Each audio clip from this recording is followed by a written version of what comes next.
এক যুগ পরেও যদি কেউ জিজ্ঞাসা করে আপনি কাউকে ভালোবাসছিলেন, আমার উত্তর হবে হ্যাঁ। তবে আমি পাইনি সেই মানুষটাকে, কিন্তু গর্ব করে বলতে পারবো তাকে আমি অসম্ভব ভালোবাসছিলাম। তাকে আমার এখনো ভালো লাগে। জীবনের শেষ নিঃশ্বাস ত্যাগ করার আগ পর্যন্ত আমি বলবো আমি এখনো তাকে ভালোবাসি। কারণ ভালোবাসাটা সৃষ্টি হয় মন থেকে, সৌন্দর্য দেখে ভালোবাসা হয় না। আমি তাকে কতটা ভালোবাসতাম সেটা আমি তাকে কোনোদিনও বোঝাতে পারিনি।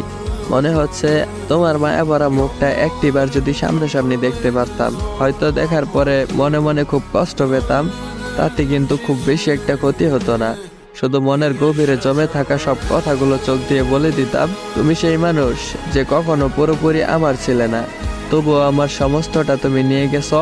রাস্তায় হেঁটে গেলে খুঁজি তোমার মতো মুখ, ভিড়ের ভিতরে চোখ খুঁজে একটুখানি চেনা হাসি, যেটা সব সময় শুধু আমার ছিল। তোমার ছায়াও যদি আজ সামনে থাকতো, তবুও বুকের হাহাকারটা একটু হলেও শান্ত হতো। তুমি আমাকে ভুলে গেছো ঠিকই, কিন্তু আমি তো বলিনি। তোমার নামটা এখনো আমার নিঃশ্বাসে জড়িয়ে আছে। তুমি ফিরবে না আমি জানি, তবুও প্রতিটা সন্ধ্যায় মনে হয় হয়তো এইবার তুমি ফিরবে, কিন্তু তুমি আর আমার কাছে ফিরে আসো না। আমি জানি তুমি আর ফিরবে না, তারপরও আমার মনটা আশাবাদী। এখনো তোমার জন্য অপেক্ষা করে আমার মন।